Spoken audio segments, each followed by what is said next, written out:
Wanapaswa kwanza kutumia nafasi ambazo watakazokuwa wamezitengeneza, kwa sababu ukiachilia mbali kwamba Silver Strikers walikuwa na juhudi kubwa sana ya kuangalia ni namna gani ambavyo wanaweza kuwadhibiti Young Africans, lakini pia umakini kwenye safu ya ushambuliaji ya Young Africans ulikuwa mdogo. Licha ya kwamba walitengeneza nafasi chache, lakini hawakuwa na ule ukaribu wa kuzitumia, kwa maana ya kwamba yani hakuna namna ambavyo watu walishika kichwa, wow, kwa nini kakosa mahali pale? Yani hakukuwa na ule sharpness kwenye kukaribia kupata hilo bao. Kwa hiyo wanahitaji kuwa makini zaidi, wanahitaji kuwa sharp zaidi ili waweze kubadilisha nafasi watakazokuwa wamezitengeneza kuwa mabao. Hiyo ndio njia nyepesi na nzuri na ya uhakika ambayo wanaweza kuitumia Young Africans kupata matokeo ya ushindi dhidi ya Silver Strikers kwenye mchezo wa Jumamosi tarehe 25.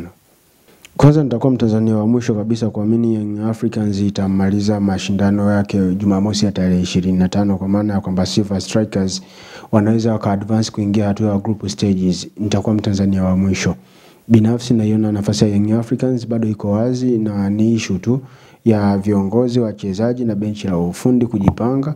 Watakuwa na nafasi nzuri ya kupata matokeo mazuri dhidi ya Silver Strikers. Kitendo cha kumuondoa Romain Folz ni kamba imekatikia mahali pabovu, kwa sababu Young Africans wao wenyewe demand yao ya kwanza ilikuwa ni kumuondoa Romain Folz. So kilichotokea ilikuwa ni kumpiga teke chura, yani yale matokeo yalikuja kumimina petroli kwenye moto ambao tayari ulikuwa unawaka.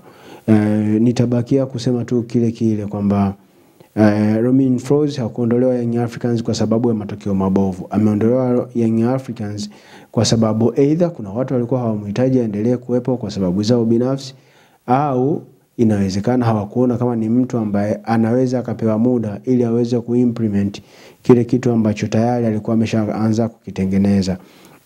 Mpira wa miguu sio kama chai ambayo utaunga sukari at the same time ukimaliza kukoroga tu naanza kunywa na kuifeel ile taste ya chai. Mpira wa miguu ni it's all about the process. The way ambavyo unavyokuwa unajiandaa ndivyo ambavyo unazidi kuwa bora. Naamini kama wangempa muda wa kuendelea kuifundisha Young Africans ingebadilika na kuanza kucheza mpira mzuri. So ameondoka Romain Folz, and kitu ambacho naamini Young Africans haiwezi kuadvance kuingia hatua ya group stages kwa mbinu na ufundi wa Patrick Mabedi. Anaweza akaingiza vitu vichache sana, hasa kwenye upangaji wa kikosi na kuingiza morali kwenye mioyo ya wachezaji, then Young Africans wakapata matokeo kwa kutumia mbinu zile ambazo alikuwa anafundisha Romain Folz. Sioni Young Africans kwa hizi siku 3 watakazofanya mazoezi kwamba kuna kitu ambacho Patrick Mabedi atakibadilisha kutoka kwenye kile ambacho alikuwa akifundisha Romain Folz, then Young Africans waje kuwa ni timu mpya. Tusitaraji kuiona timu mpya ya Young Africans kwenye eneo la uchezaji, lakini tunaweza tukaona sura mpya ambazo zinaweza kuingizwa kwenye kikosi na kuifanya Young Africans kuonekana ya tofauti, kuanzia kwenye appearance ya wachezaji na namna ya uchezaji, kwa sababu kila mchezaji ana namna ambavyo anavocheza. So kwangu mimi sitegemei kuiona Yanga mpya kiufundi, but na expect kuona sura mpya kwenye kikosi cha Young Africans kwenye mchezo wa tarehe 25, na ni mbinu za Romain Folz ndizo zitakazoifanya Young Africans wengi hatua ya group stages. Then from there ndio wanaweza kuanza kuimplement mbinu za mwalimu Patrick Mabedi au mwalimu mwingine ambaye inawezekana Young Africans watampata, atakuja kuinject mbinu zake na kuifanya Young Africans icheze mpira ambao Young Africans wanadhani wao wanastahili kuucheza. Kwanza kabisa ubora wa Silver Strikers upo kwenye kujituma. Yani ni timu ambayo wanajituma sana. Wanakaba kwa ushirikiano, wakifanya build up wanafanya kwa ushirikiano, wana pace pale wanapokuwa wamevuka mstari wa katikati, wanapokuwa wanaenda kushambulia. Hayo ni maeneo ambayo wako bora sana, lakini pia wana ball carriers wazuri ambao wanaweza wakaisaidia timu kwenye 1v1 wakawa na moment nzuri kwa wao kucapitalize na kuweza kupata chochote kitu ambacho kinaweza ikawa kiko positive kwa upande wao. Kwa hiyo kitu cha kwanza kabisa ambacho mimi niliondoka nacho kwenye ule mchezo ni kwamba ni timu ambayo wana press, yani wanakaba kweli kweli. haendi mtu mmoja, ni wawili mpaka watatu wanaenda kumkaba mtu mmoja, na wana hiyo injuries. Ni timu ambayo inaonekana ina utimamu wa kimwili. Inawezekana walikuwa favored na kwa sababu walikuwa nyumbani kwao, na wanapokuja Dar es Salaam wanakuja ku experience mazingira mapya, watakutana na mazingira mapya ya uwanjani, lakini pia mazingira mapya nje ya uwanja, kitu ambacho kinaweza pia kikawadhoofisha na kikawa ni faida kwa Young Africans. Lakini kwa the way ambavyo wana defend, kwa the way ambavyo wanavyoshambulia, unaona kabisa ni timu ambayo wameshafahamiana ni namna gani wanapaswa kucheza kwenye moment gani na ni kitu gani wanachukua wanakikimbilia. So uimara wao cha kwanza kabisa huko kwenye eneo la kukaba, wako timamu sana kwenye hilo eneo. Cha kwanza kabisa mimi siamini kama Young Africans wale wachukulia poa Silver Strikers. But tunapaswa kuwaheshimu Silver Strikers kwa kile ambacho waliweza kukiproduce kwenye ule mchezo na wakaweza kupata matokeo.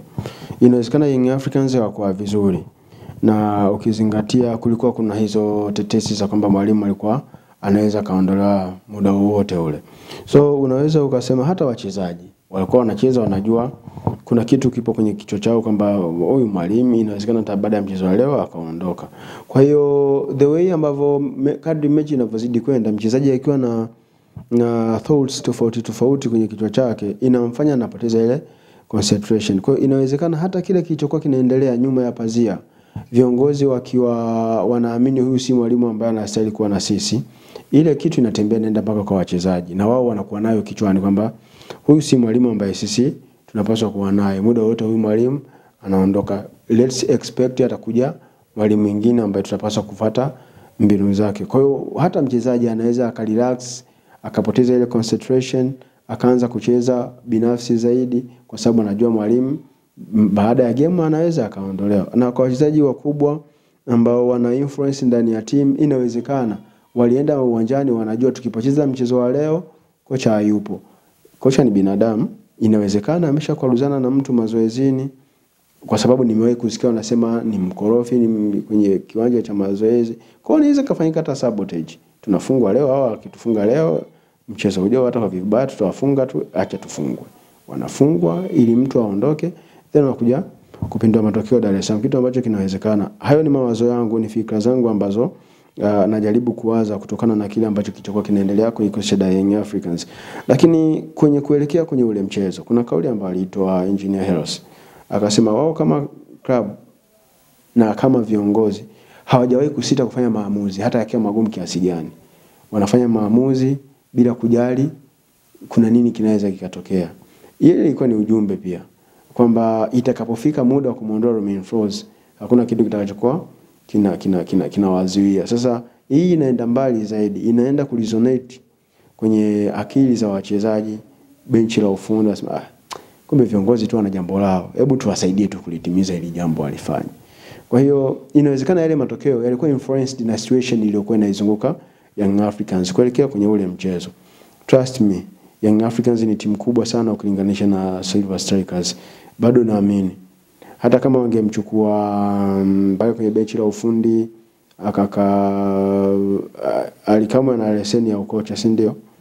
Akienda kukaa pale Silver Strikers wanafungwa. Kwa mimi naamini kulikuwa kuna factors nyingine za nje ya uwanja zilizopelekea Young Africans kupoteza ule mchezo. Alikamwe akikaa benchi Jumamosi kama kocha wa Young Africans, Young Africans inashinda na inaingia hatua ya group stages dhidi ya Silver Strikers.